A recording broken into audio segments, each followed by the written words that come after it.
This is Australia. By land area, it ranks as the sixth largest country in the world, yet today it finds itself mired in a severe crisis. To put things in perspective, Australia has long been counted among the world's wealthiest nations. Its wage levels and standards of living far surpass those of most other developed countries. However, this country is slowly sinking into a major predicament, and in the future, this issue will become an enormous problem for it. Australia lies in the southern Indian Ocean, completely isolated from the other continents. Looking at a map of Australia, one thing is immediately clear. Nearly 90% of the country's land is desert. As a result, the 70% of Australia's population clusters along the coastal belt. Simply put, 70% of Australia's territory is uninhabited wasteland, while 70% of the nation's residents are concentrated in three cities: Sydney, Melbourne, and Brisbane, all of which are situated along the coastline. To understand this peculiar population distribution, we need to look back at history. For most of human history, Australia remained unknown to the outside world. In 1606, the Dutch navigator Willem Janszoon became the first European to sight the continent. He was returning from a trading voyage in Indonesia when his ship encountered a storm at sea and drifted into the Gulf of Carpentaria, where he spotted land in the distance that was Australia. After returning home, Willem told the world about the existence of this island. In 1770, the British explorer Captain James Cook set sail with his crew and reached the eastern coast of Australia, landing at Botany Bay. He and his men clashed violently with the local inhabitants, and Cook was forced to flee in haste. 8 years later, Arthur Phillip led a fleet of 11 ships and 3,000 people to arrive at this shore and claim the coastline for Britain. After securing control of the area, the British attempted to explore the western part of Australia, but the desert was scorching and arid, with an extreme scarcity of water, leading to the deaths of many crew members, and the expedition was compelled to turn back. Australia truly rose to prominence in 1851, when a remarkably rich goldfield was discovered in the town of Bathurst. Over the next 2 decades, 40% of the world's gold came from Australia. All of that gold was shipped to Britain, where the British government used it to stabilize the pound sterling's exchange rate. This 20-year period came to be known as the Gold Rush era. Hundreds of thousands of people from Europe and the Americas flocked to Australia to settle. At the time of the gold discovery, Australia's population was only 450,000. 20 years later, in 1971, the total population had surged to 1.7 million. Between 1971 and 1900, Australia was divided into 6 separate colonies. In 1901, the 6 colonies united, and the Commonwealth of Australia was formally established as an independent nation, setting the country on a path of rapid development. At that time, Australia enforced a strict White Australia policy, barring all non-white immigrants from entry. This policy remained in effect for a full 60 years, until it was finally abolished with the Racial Discrimination Act of 1967, which replaced skin color with professional skills as the criterion for immigration.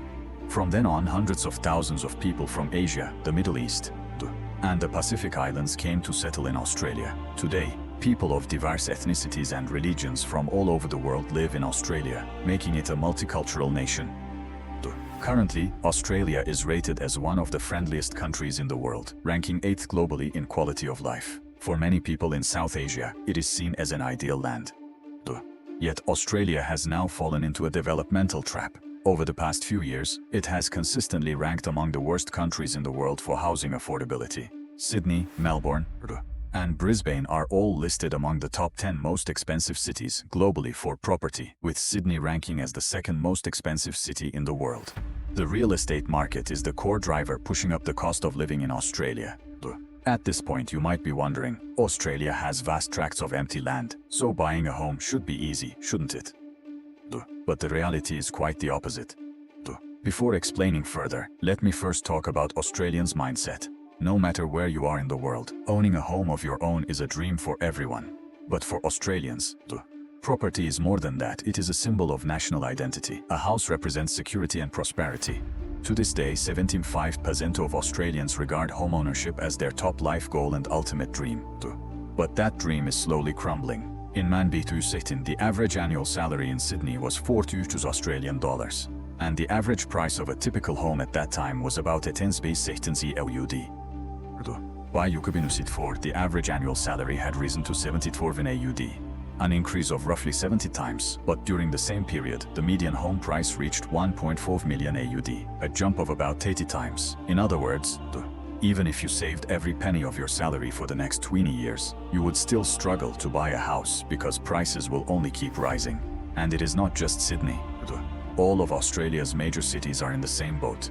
Even high earners on an annual income of hundreds in AUD can afford only 13% of the homes in their local market. Even if they can buy, they have to take on enormous mortgages. Australian household debt levels are among the highest in the world. The situation is worsening, and the root cause is population growth. Australia adds 400,000 people every year, with a growth rate nearly double that of the United States and Canada. Immigration is the core driver of this population explosion. Every year, vast numbers of people head to Australia. Some eventually gain citizenship after many years, while countless others pay exorbitant tuition fees to study there, yet never manage to secure permanent residency. They can only work odd jobs, renew their visas by switching between short-term courses, and hope to accumulate enough points to obtain permanent resident status. The surge in immigrants has overwhelmed housing supply, which is far from keeping pace with demand. This severe supply-demand imbalance directly pushes up property prices. Nearly 90% of the population is crammed into just 3 or 4 coastal cities. While vast expanses of the interior remain barren, the desert is neither arable nor suitable for long-term human habitation. All of the top businesses and leading universities are concentrated in the big coastal cities, so international students and migrant workers have no choice but to congregate there. Australia has 2 possible ways out. The first is to tighten immigration policy, but that would severely damage the economy. Nearly 70% of Australia's economic output relies on overseas students. They come to Australia to study, hoping to find a job after graduation and obtain permanent residency. Australian universities charge high fees, and the tuition paid by international students greatly boosts the domestic economy. Furthermore, Australia has a huge shortage of local labor and urgently needs foreign workers who are fluent in English and possess specialized skills. Therefore, it cannot drastically cut immigration. Although the government has already raised the points threshold for immigration to admit only highly skilled individuals, hundreds of thousands of newcomers still enter the country each year, and the pressure on housing supply only continues to grow. The second option is to develop the interior desert. Australia is now planning major projects to lay water pipelines to transform the desert and reclaim farmland, but the entire undertaking will take a long time to complete. Until then, the government can only keep building new housing in coastal cities, and incoming migrants will have to bear exorbitant rents and sky-high property prices. Australia's development offers valuable lessons. It was only settled a little over 200 years ago, yet today it ranks among the world's top economies. We will wait and see how Australia manages to resolve this housing crisis.